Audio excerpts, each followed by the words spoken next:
L'Assemblée fait en conseil de la suite.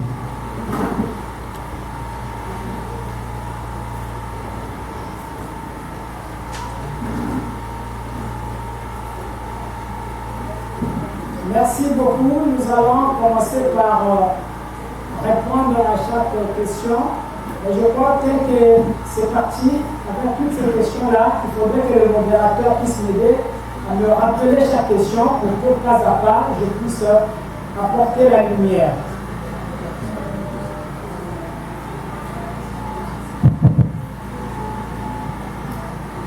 Merci, Sarah Lesquier. Le premier intervenant a posé deux questions. La première, le karma, vous avez dit, n'est pas notre concept. Sachant que ce n'est pas notre concept, alors pourquoi l'avez-vous choisi? Merci beaucoup, mon bien-aimé. Frère qui a posé la question que le karma n'est pas notre concept. Mais pourquoi choisir ce mot? C'est simplement parce que, effectivement, les langues ont leur origine, leur source. Et dans chaque langue ou dans chaque tradition, ce concept de karma existe. Voilà pourquoi j'ai pris les illustrations dans la Bible pour vous expliquer que ça, c'est ce que nous avons écouté de l'autre côté de nos frères parler le karma. Pourquoi? Parce que nous, les chrétiens, on a l'habitude de dire que, bon, les bouddhistes, par exemple, ils font la magie. Ils ne font pas la spiritualité. Dieu ne les connaît pas. Bon, on pouvait aussi s'arrêter dans les versets bibliques. Mais or, la fraternité, c'est une église universelle qui est descendue sur la terre. Dans cette église, vous allez trouver les musulmans, vous allez trouver les bouddhistes, vous allez trouver ceux qui sont de l'autre côté des écoles initiatiques, vous allez trouver ceux qui sont du côté de la religion. Et donc, le mot ne peut pas nous faire peur. Parce que d'habitude, nous les chrétiens, en fait, ce sont des mots qui nous font peur. Voilà pourquoi je sais de venir démystifier un peu ce mot. Quand ça parle de la réincarnation, le pasteur te dit que ce n'est pas biblique. Dieu ne connaît pas la réincarnation, c'est un concept satanique.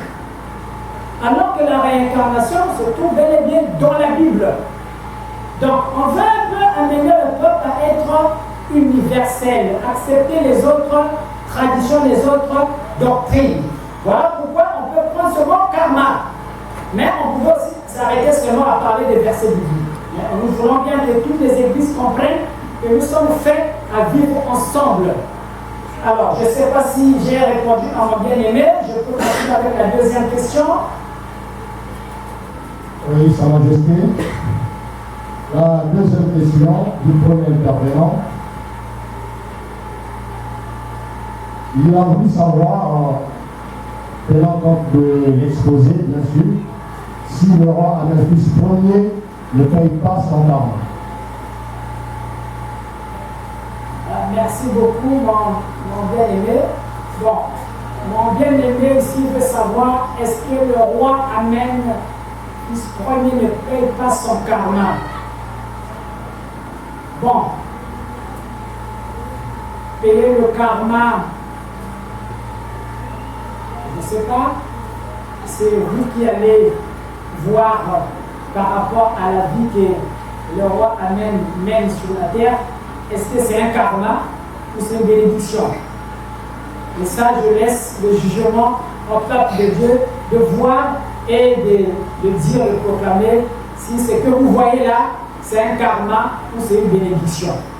Voilà ce que je peux répondre à mon bien-aimé. On peut continuer si Nous passons au deuxième intervenant, Christian Adespambou. Elle a posé trois questions. Dans les trois questions, j'ai pu retenir deux, toutefois on pourrait revenir sur elles. Alors la première question était de savoir que pouvons-nous dire de la fraternité Ounaïva? Est-ce le Je ne voulais pas répondre à la question, mais sinon dans la première intervention du roi, il y a eu une tentative de réponse à cette question. Donc si la journaliste est satisfaite de la réponse qui a été donnée indirectement, alors on passe à la deuxième. Sinon, le roi est là pour répondre. Merci beaucoup. Il faudrait bien qu'on apporte encore plus de lumière. Parce qu'elle n'est pas la seule à pouvoir se poser cette question. La fraternité au Minaïba. N'est-ce pas là encore une loge qui vient de naître au Congo? Nous, on connaît les églises, les Kimbanguistes, les missionnaires, les catholiques, Armée du Salut, les Mouza. Mais fraternité au Minaïba. N'est-ce pas là encore une loge au Congo? Elle a bien raison de poser cette question. Bien, si c'est une loge qui vient de naître au Congo, nous sommes les bien-nés aujourd'hui. Parce que vous ne pouvez pas transcender ce monde-là sans le mystère de la spiritualité. Donc vous n'avez pas le mystère de l'invisible, vous n'incarnez pas ce mystère, vous ne pouvez jamais être même développé.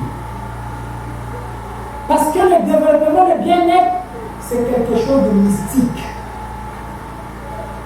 C'est quelque chose de mystique spirituellement parlant. Voilà pourquoi vous voyez les inégalités sur la terre. Il y a d'autres peuples qui sont bien, il y a d'autres qui sont faits pour vivre malheureux. C'est un problème de mystère de l'invisible. Et donc, si ça c'est une loge qui vient de naître au Congo, soyez donc heureux. Soyez heureux parce que la religion solaire vient pour vous déballer les mystères de l'invisible. Et c'est cette religion qui va vous amener vers le développement. Je peux m'arrêter là pour l'instant. On pourra encore creuser si elle voudrait bien poser encore des questions. La deuxième, qui était sa dernière question, elle voulait savoir c'était quoi l'esprit.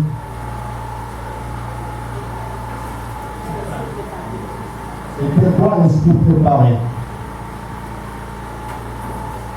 Merci beaucoup à ma bien-aimée. C'est quoi un esprit préparé? Dans mes interventions, à chaque fois, je parle parfois des esprits préparés. Il y a des âmes, des esprits. Voilà pourquoi vous devez comprendre les concepts de la réincarnation et du karma. Il y a des esprits qui ont fait déjà leur expérience dans leur vie passée. Donc, ils sont venus avec un bagage intellectuel très avancé. Vous allez comprendre que même les parents qui mettent au monde des enfants, tous les enfants n'ont pas la même capacité de réflexion. Chaque enfant a sa longueur d'onde de comprendre les choses. Mais ça ne vient pas dans sa vie. C'est le même père qui les a mis au monde. C'est la même maman. Mais chaque enfant a son bagage intellectuel, a sa manière de voir les choses. Et maintenant, les esprits préparés viennent toujours avec des caractères qui étonnent même au commun du mortel.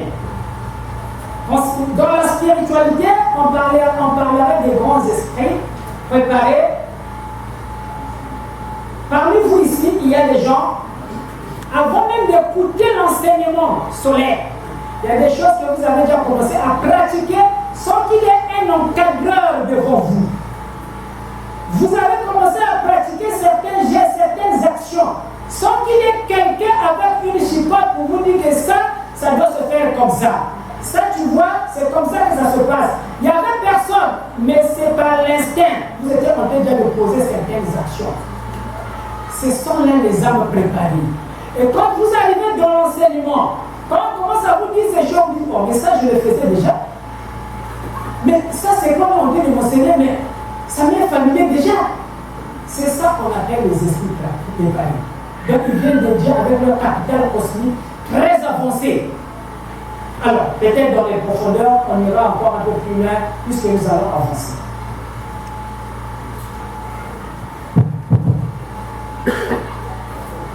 Alors, avant de prendre les questions de M. Mabouki.